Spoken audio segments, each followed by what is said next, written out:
Anna, the British Shepherd, and about 5 years ago I've decided to wear headscarves pretty much every day. Indeed, I incorporate them into my most casual everyday looks, but I also wear them for certain special occasions. And in this video, I want to tell you my reasons for deciding to wear them every day, and I also want to share my experience and what I've learned from this 5-year period, including my most favorite and most often worn variations of how I put them on my head.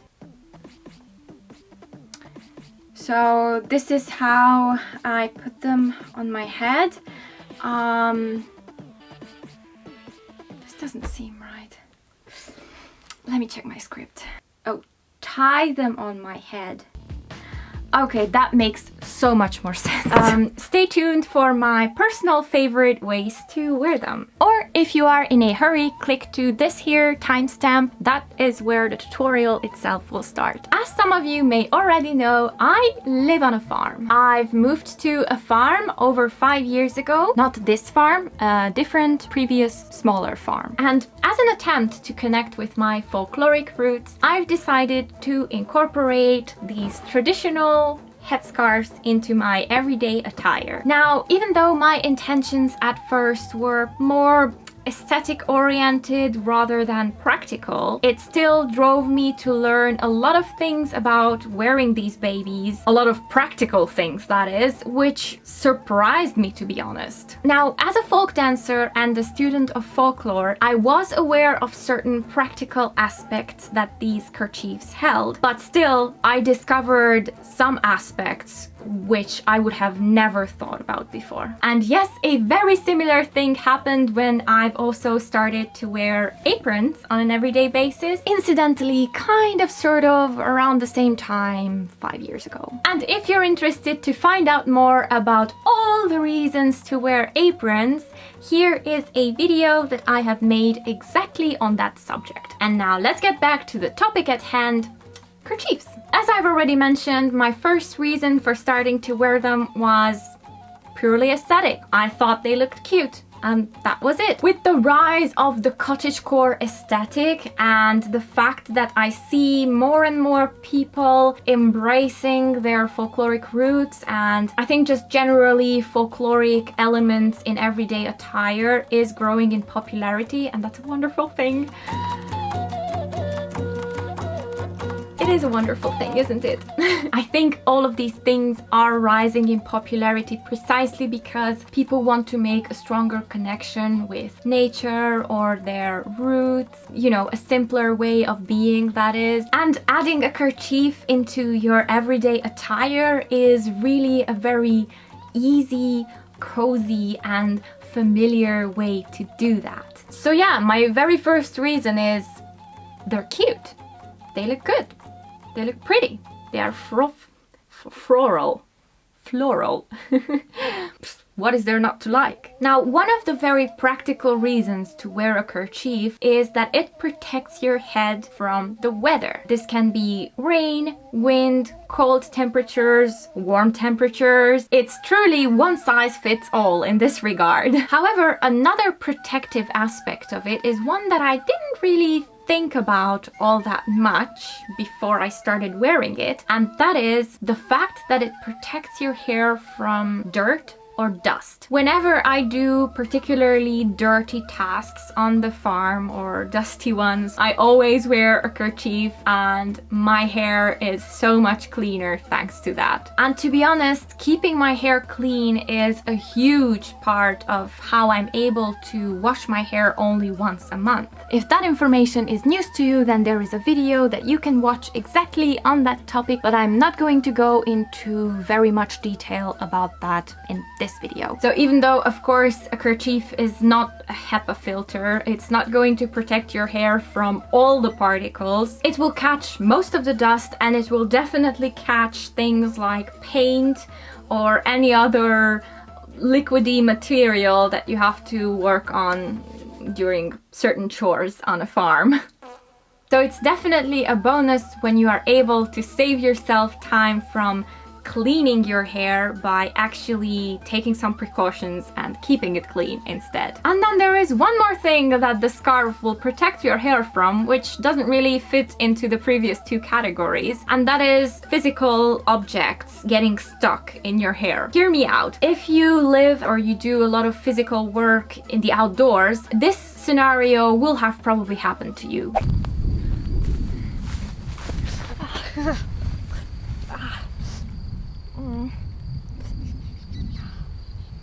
And now let's roll the same clip with a kerchief.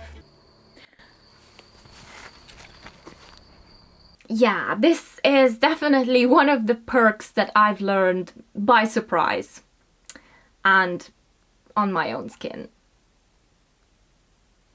Ouch. Now the next super practical reason that I love wearing these on an everyday basis is that they will lend the appearance of a neat look. Allow me to explain. Suppose that you have a few very busy days behind your back. So busy indeed that you haven't had time to brush your hair for a week. This is just an example, by the way. It's not my case or anything. It's just like a hypothesis. You get a call from someone and now you have an urgent errand to run out of nowhere. You have to go and see people and deal with people and do stuff, but you have to be there like really quick. You have a total of -2 minutes to get ready. So what do? You put on a kerchief. Nobody's gonna know. Nobody's gonna know. They're gonna know. How would they know? Oh wow, this lady is so put together and stuff, and look at that pop of color and everything. Nice. Indeed. And since I've already mentioned it, a pop of color. That is also one of the bonuses that I really want to highlight here, because adding a kerchief even to some of the blandest outfits is going to make it pop, especially if you choose a design that has some stronger colored flowers, roses on it or something. It will be the piece de résistance of your outfit, however casual the outfit itself might be. And finally, I want to circle back to the original reason itself, my way to connect with my folkloric roots. Wearing a kerchief, not only on an everyday basis, but also for more special occasions, is a wonderful chance for me to show my love and appreciation of folklore. So I'll let you in on a little bit of a secret. Over here in the realm of YouTubes, you have probably seen me in a lot of types of clothes. There is a sprinkle of folklore in most of my outfits, but sometimes it's just like vintagey. However, whenever I'm asked to give an interview on the farm or about the farm or just the topic of our regenerative farming in general, I make sure to wear something with which I can represent my appreciation for Hungarian folklore. So no matter how casual or elegant the context of that particular interview is, I will be wearing a kerchief 99.9% of the cases. Representing folklore, baby! My appearance on the farm is a very important subject matter to me. I'm not going to get into very much detail in this video because I believe I'm going to make one in the future where I go into more depth on this topic in particular. So it's just very important for me to be able to look put together, neat, but also show a pop of personality with these colors and patterns, as well as drawing attention to how important it is to stay connected with your own roots. So now that I've shared with you all the practical and aesthetic and representative reasons behind my wearing a folk kerchief, let us move on to my favorite ways of tying and wearing a folk kerchief. So first of all, allow me to emphasize the fact that these are my personal favorite styles. These variations are by no means historically or folklorically accurate. They do not belong to one particular village or area. And besides, there are different ways to wear and tie a kerchief in every region, basically. And even within a region, there are small differences in nuances and little variations that differ from village to village. So presenting all of those in one single YouTube video would be truly impossible. Yes, the variations can be big or small, but a lot of times there are differences in techniques and twists and turns, which, to the keen eye, differentiate women from one village from the ones living in the neighboring settlement. And yes, people from certain villages are convinced that their way is the only right way to tie a kerchief. And all the women from the neighboring village are at best tacky and at worst kind of trashy. And naturally, this belief is also true the other way around. Yes, believe me, this is true. I've witnessed it with my own two eyes. Sweet old grannies and aunties basically low-key battling it out with passive-aggressive roasts and all. Oh great, it's that tacky old lady from Bihar Pitbang. No, Monica, you can run off and play, but don't you be running around too much and getting disheveled. We don't want you looking like an also sharp Freddy.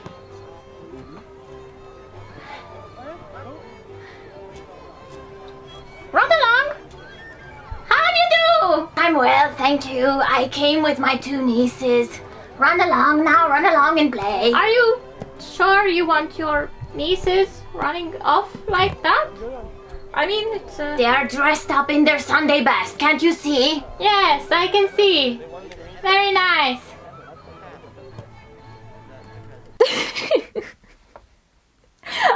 Okay, let's just move on to my personal kerchief variations. There's no wrong way to do them, it just takes practice, really. Okay, let me start out by letting you know that this is the hairstyle that I'm going to use as a base for these kerchief styles. It's my everyday go-to hairstyle. You can check out the video tutorial about it over here. Just keep in mind, whatever hairstyle you're using as a base is going to affect the outcome of the kerchief style. So a bun will make it look totally different than a crown, but so will wearing your hair in a loose braid or even just adding some variety to the position of the bun. So there's a lot of variations that can be experimented with hairstyle wise before we even get into tying on a kerchief. Okay, so the first variation is going to be the one that I wear whenever I have to do dirty or dusty work. It's the most protective style that I ever wear. We're going to start by folding the kerchief in half. Pro tip, if your kerchief is on the smaller side, you can cheat a little by folding it a little bit further from the half, if that makes sense. So you're not going to end up with a perfect triangle, but rather you'll have this little tail over here, but you will have way more surface to work with overall. We're going to match up the middle of the kerchief with the middle of your forehead. Flip it over. You can check one more time if it's right there in the middle. And since we want to protect our hair, I'm going to leave the kerchief on my forehead instead of pushing it back to reveal my hair. And now I'm just going to tie it once in the back. And then I'm going to take this little tail of the triangle, tuck it, and tie it once more. That's it.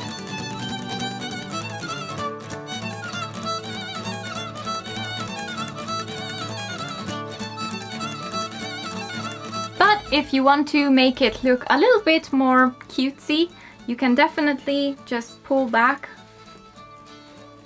You can reveal some of your hair while you also have a little pocket for a bun.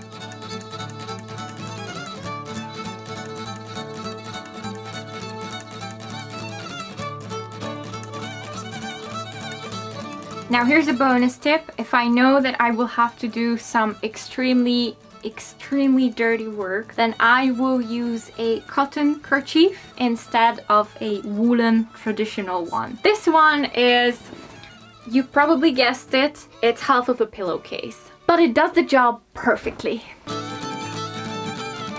Okay, so the second variation is going to be one that I like to wear when the weather is on the colder, windier side. So I'm going to start off by folding the kerchief in half, flipping it, checking the middle, and instead of tying it in the back, I'm going to tie it in the front. Yes, this is the full-on babushka style.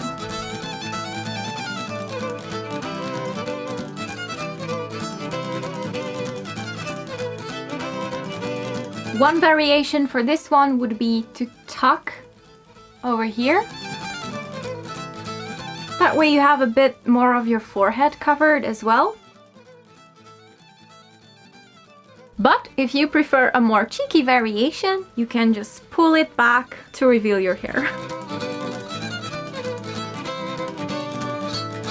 And it's also really easy to turn this one into a retro motor car ride look as well. You just take the ends from under your chin and tie them behind your neck. Don't forget your sunglasses.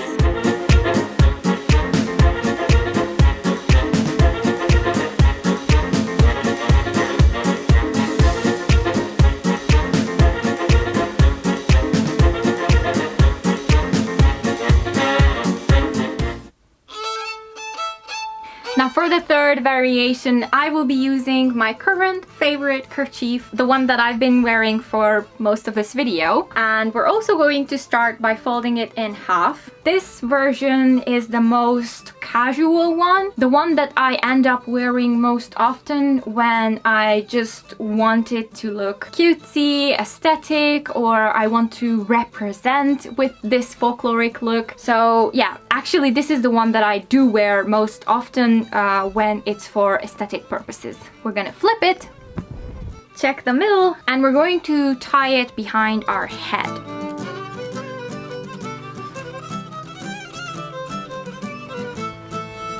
So far you might tell me that this looks exactly like the first one, but wait for it. We are not going to tie away this little dangly triangle bit. We're going to let it loose. I am going to pull this up so my hair will show. Since I only have one knot securing it in the back that's not very tight, I will have to add a little bit of extra security. And that's when these decorative bobby pins come into play. Yes, I know some of the stones are missing, but these are about 15 years old, so there's no surprise there.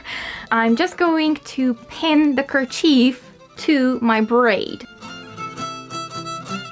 I will check them in a mirror usually to make sure that I've put them kind of sort of on the same level, but if they're not perfect, it doesn't always matter. Also, please keep in mind that you can add these bobby pins to any of the previous styles as well, whenever you feel that you need a teeny tiny bit of extra security. Now, one finishing look that I like to add to this particular style to make it look more romantic cottagecore is to pull on my hair over here. I'm going to loosen it a little bit. Sometimes even the braids, I might want to fluff them up. I do fluff up these little loose hairs over here, and that changes a lot. And there we go. This is my utmost favorite style.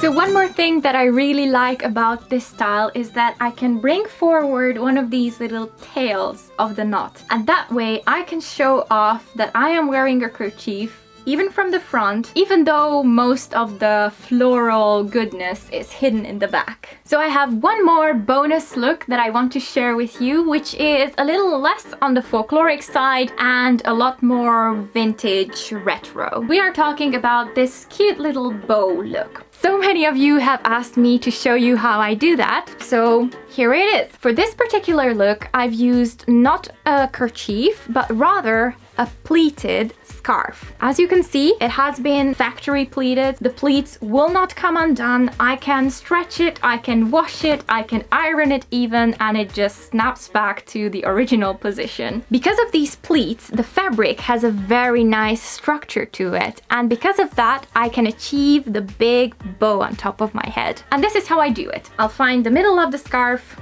put it at the back of my head, bring it to the front, usually a little bit off to the side, not quite symmetrical, tie a knot, and then I'll just tie a bow. Then I can fiddle around with these little loops and maybe these tails a little bit, just adjust it to my liking. Again, I can pull out a little bit of my hair in the front just to make it a bit more poofy, and there I have it.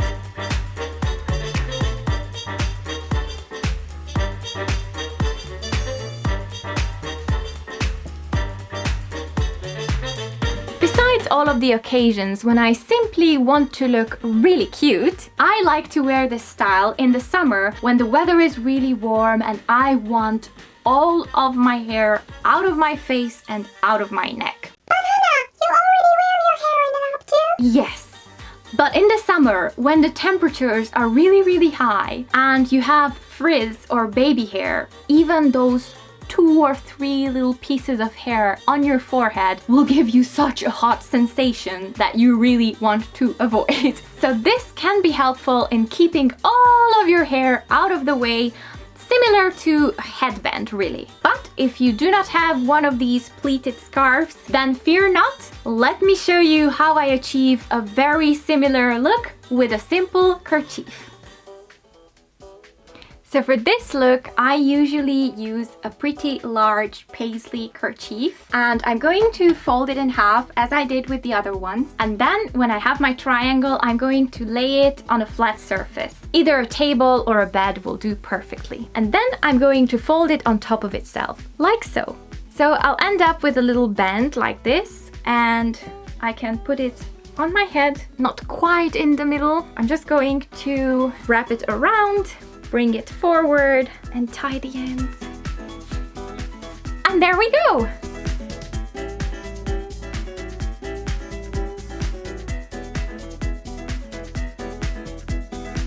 And that's it! These are my personal favorite ways of wearing a headscarf. Even though my reasons for wearing it can range from practical to aesthetic and really anywhere in between, I think my main reason and core reason really to this day, after 5 years, remains the fact that I want to make an effort to connect to my folkloric origins. And basically, I want the whole world to know this. And I would really love it if you could leave me a comment below telling me if you have some sort of particular thing that you've embraced into your everyday life, something that helps you connect with your own culture and your own roots. Whether it is a simple habit or a piece of clothing like it is for me, or maybe just a speech pattern, please leave it in the comments below because I'm very curious to find out. My audience is simply so varied and international that it would be amazing to simply have a glimpse into what somebody in the other corner of the world does to help themselves connect with their heritage and their folk culture. So please leave it in a comment below. I hope you've enjoyed today's video, and if you did, do leave it a like, and if you want more folkloric content in your life, then do subscribe to my channel because I post new videos every week. Thank you so much for watching, have a great day, have fun, and bye bye! SBS, SBS, SBS, SBS, SBS, SBS. Száguldás, borses szerelem, száguldás, borses szerelem, száguldás. Száguldás, borses szerelem, száguldás, borses szerelem, száguldás.